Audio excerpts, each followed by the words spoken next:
प्रश्न क्रमांक 2 घ्या. अध्यक्ष महोदय, राज्यातील पर्यावरण व वन संपदा ही अबाधित राहिली पाहिजे यासाठी राज्य शासनाच्या वतीने अनेक उपक्रम त्या ठिकाणी हाती घेण्यात आलेले. अध्यक्ष महोदय, एकीकडे राज्यभरामध्ये 300 कोटी नवीन वृक्ष लावण्याचे जंगी कार्यक्रम आखले जात असताना दुसरीकडे मात्र राज्य सरकारने वृक्षतोडीची परवानगी मिळवण्यासाठी आवश्यक असलेले कागदपत्रांची संख्या ही 11हून 5 वर आणलेली. अध्यक्ष महोदय, हे शुद्धीपत्रक अलीकडच्याच काळामध्ये एप्रिल महिन्यामध्ये राज्य सरकारने त्या ठिकाणी काढलेलं. अध्यक्ष महोदय, खरं तर अध्यक्ष महोदय, मला मंत्री महोदयांना सांगायचं की एवढ्या मोठ्या प्रमाणामध्ये त्या ठिकाणी वृक्षतोड सुरू आहे आणि अशा परिस्थितीमध्ये आपण जे वृक्ष तोडण्यासाठी वेगवेगळ्या प्रकारच्या अटी शर्ती होत्या, 11 प्रकारच्या, मग तलाट्याचा गाव नमुना 8 असेल, तहसीलदाराकडून अधिकार अभिलेख आणि फेरफार नोंदवही असेल, संबंधित सर्वे नंबरचा नकाशा असेल, तलाट्याकडून लागतच्या जमिनी मालकाची नावे आणि सर्वे नंबर दर्शवणारा सीमा दाखला असेल, जमीन आणि झाडांच्या मालकीचं प्रमाणपत्र असेल, सर्वे नंबर 10 नुसार झाडांचा तपशील किंवा तहसीलदारांनी दिलेले जातीचे दाखले, वृक्ष अधिकाऱ्यांनी सांगितलेले वृक्ष लागवड करण्याचे हमीपत्र, असे विविध अटी शर्ती या वगळून अवघ्या 5 अटी शर्ती मंत्री महोदय आपण वृक्ष तोडण्याच्या संदर्भात या ठिकाणी ठेवलेल्या आहेत. यामध्ये निश्चितपणे काही ठिकाणी गरज असते, परंतु याचा गैरफायदा त्या ठिकाणी हे लाकूड तस्कर निश्चितपणे झाडे तोडून त्या ठिकाणी घेताना दिसतात. माझ्या मतदारसंघात मंत्री महोदय एप्रिल आणि मेच्या महिन्यामध्ये जवळपास 20 ते 25 ट्रक ट्रॅक्टर हे मी तुमच्या वन अधिकाऱ्यांना त्या ठिकाणी पकडून दिलेत आणि हे ज्या वेळेला त्यांच्या ताब्यात दिलेत, यांची प्रॅक्टिस आहे, जी सुबाबुळ असेल किंवा निलगिरी असेल किंवा ज्या झाडांना तोडण्याची परवानगी आहे त्याचे ब्लॉक्स तयार करून त्या गाड्यांच्या बाहेरच्या दिसणाऱ्या भागामध्ये लावायचे आणि आतमध्ये अनधिकृत झाडांच्या लाकडांची तस्करी करायची. हा कार्यक्रम आमच्या जालना जिल्ह्यामध्ये मोठ्या प्रमाणात चालू आहे मंत्री महोदय. आणि म्हणून मागच्या काळात मी जे चित्रीकरण करून दिलं तुमच्या अधिकाऱ्यांना, धावडा वनक्षेत्र आहे, या धावडा वनक्षेत्रामध्ये तुमच्या वनक्षेत्रामध्ये मोठ्या प्रमाणात झाडांची कत्तल, त्या ठिकाणी तस्करी करण्याचा प्रकार हा मोठ्या प्रमाणात त्या ठिकाणी उघडीस आलेला आहे. मंत्री महोदय, माझा मतदारसंघ हा मराठवाड्यात आहे आणि माझ्या मतदारसंघाला लागून विदर्भ हद्द आहे. म्हणजे हद्द वेगळी आहे पण वन क्षेत्र एकच आहे.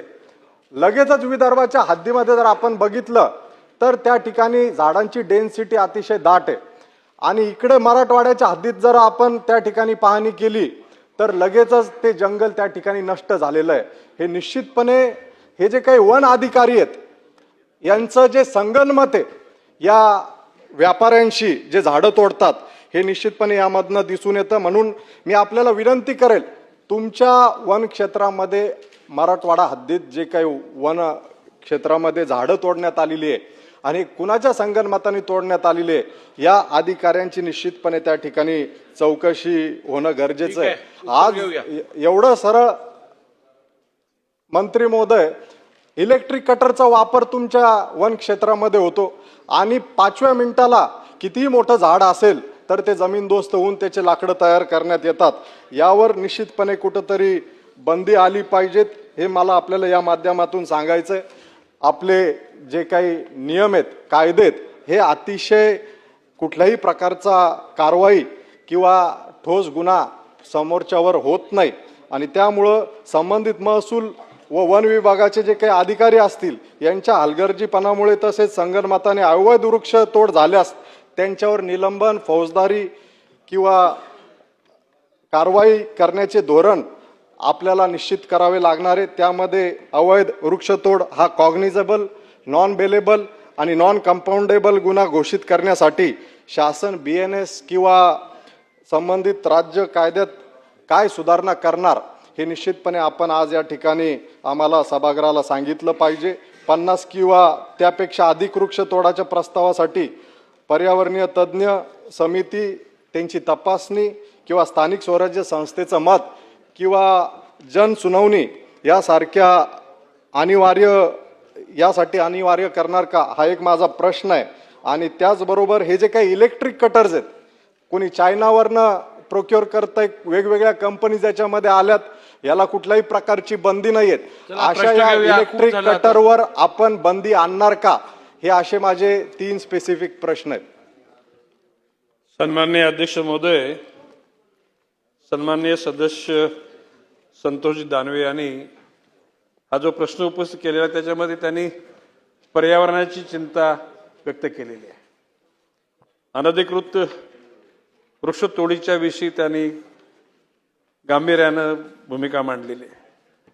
माननीय अध्यक्ष महोदय, बाब अशी की ज्या खाजगी जमिनीमध्ये ज्या घटकांनी काही वृक्ष लावलेले असतात त्या वृक्षाचा वापर निश्चितपणे कापून विक्री करून करण्याची तिथे कायद्यामध्ये तरतूद आहे.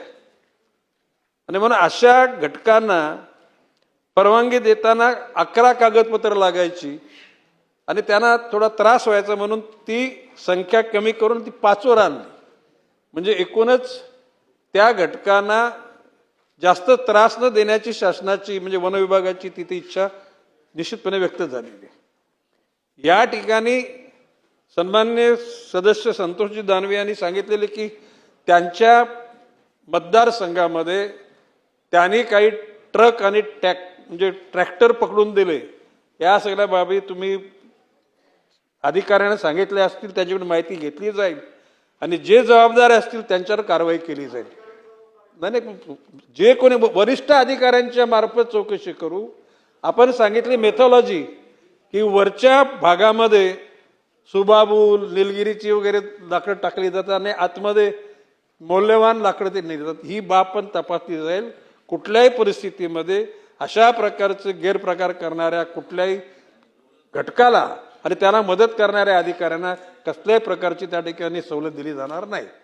राहता एकूणच वृक्ष कापण्याच्या विषयी नियम आहे. महाराष्ट्र राज्यामध्ये बिगर नागरी क्षेत्रात वृक्षतोडीच्या परवानगीसाठी महाराष्ट्र वृक्षतोड अधिनियम विनियमन 1964, महाराष्ट्र वृक्षतोड विनियम नियम 1967 व महाराष्ट्र वृक्षतोड नियमन सुधारणा नियम 205 हे कायदे अस्तित्वात आहेत. या ठिकाणी जितकी झाडं तोडाल तेवढी झाडं लावायची त्यांना हमी त्यांच्याकडून घेतली जाते. आणि अध्यक्ष महोदय, आपल्या माध्यमातून मी सभागृहाला एक माहिती देऊ इच्छितो की आता अशा प्रकारची यंत्रणा निर्माण झालेली आहे की एखाद्या भागामध्ये ती मशीन तिथे मुवमेंट केली तर कुठल्या प्रजातीची झाडं आहेत, त्याचा गर्द किती आहे, त्याची उंची किती आहे, अशा प्रकारची एकेका जिल्ह्यामध्ये एक मशीन साधारण 1-1.5 कोटी रुपयाची मशीन आहे. साधारण वर्षभरामध्ये 2दा त्याचं सर्वेक्षण करू शकेल अशा प्रकारची यंत्रणा उपलब्ध होऊ शकलेली आहे. मी अधिकारी वर्गांना अशा आंतरराष्ट्रीय स्तरावर ज्या मशीन्स आहेत, इक्विपमेंट्स आहेत, त्याचा शोध घेऊन ग्लोबली टेंडर काढून अशा प्रकारच्या मशीनी खरेदी करून वन विभागाच्या किंवा एकूण आता सोशल फॉरेस्ट्री हा सुद्धा वन विभागाकडे दिलेला भाग आहे, त्या सगळ्या झाडांची गणना करण्याकरता या यंत्रणाचा वापर केला जाईल. आणि संतोषजी दानवे यांनी जी जागरूकता दाखवलेली आहे, भविष्य काळामध्ये जे तुम्ही सांगितलं विदर्भाच्या जवळच मराठवाड्यात तुमचा वागतो, आणि गोष्ट खरी आहे, विदर्भामध्ये वृक्ष संपदा मोठी आहे, मराठवाड्यामध्ये त्याचं प्रमाण कमी आहे. परंतु भविष्य काळामध्ये मराठवाड्यामध्ये सुद्धा तसंच प्रमाण होण्याकरता आपण सगळेजण निश्चितपणे प्रयत्नशील राहू. माननीय मुख्यमंत्री मोदयांच्या नेतृत्वाखाली 300 कोटी झाडं लावण्याची जी भूमिका घेतलेली आहे, त्याकरता मी मागे पण सांगितलेलं आहे की त्याकरता रोपण निर्माण करण्याकरता टिश्यू कल्चरच्या 5 लॅब तयार केलेल्या आहेत आणि भविष्य काळामध्ये लवकरात लवकर तो इष्टांक पूर्ण करण्यासाठी आपण प्रयत्नशील राहणार आहोत. जे अधिकारी किंवा कर्मचारी या चुकीच्या गोष्टी करता कारणीभूत असतील त्या कुणालाही त्या ठिकाणी क्षमा केली जाणार नाही. आणि कटरच्या बाबतीमध्ये बाब अशी की कटर जर का अशा सराईत गुन्हेगारांकडे असेल तर त्याचा निश्चितपणे बंदोबस्त केला जाईल. आणि या करता वनविभागाची सुद्धा खबरी आहेत. आणि भविष्य काळामध्ये मी विश्वासानं सांगतो की वनविभाग हा नुसता कुठल्या वनविभागाचा नाही राहिला.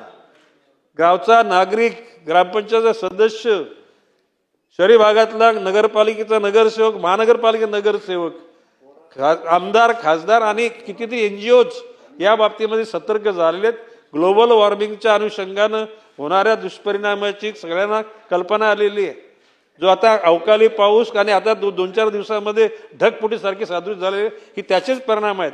आणि म्हणून भविष्यकाळच्या पिढ्यांना जगवण्याकरता वृक्षाचं रोपण आणि पर्यावरणाचं संगोपन ही आपल्या सगळ्यांची कर्तव्याची भावना झाली आहे. आणि आपण ते कर्तव्य पार पाडित आहोत या गोष्टीचा मला आनंद आहे.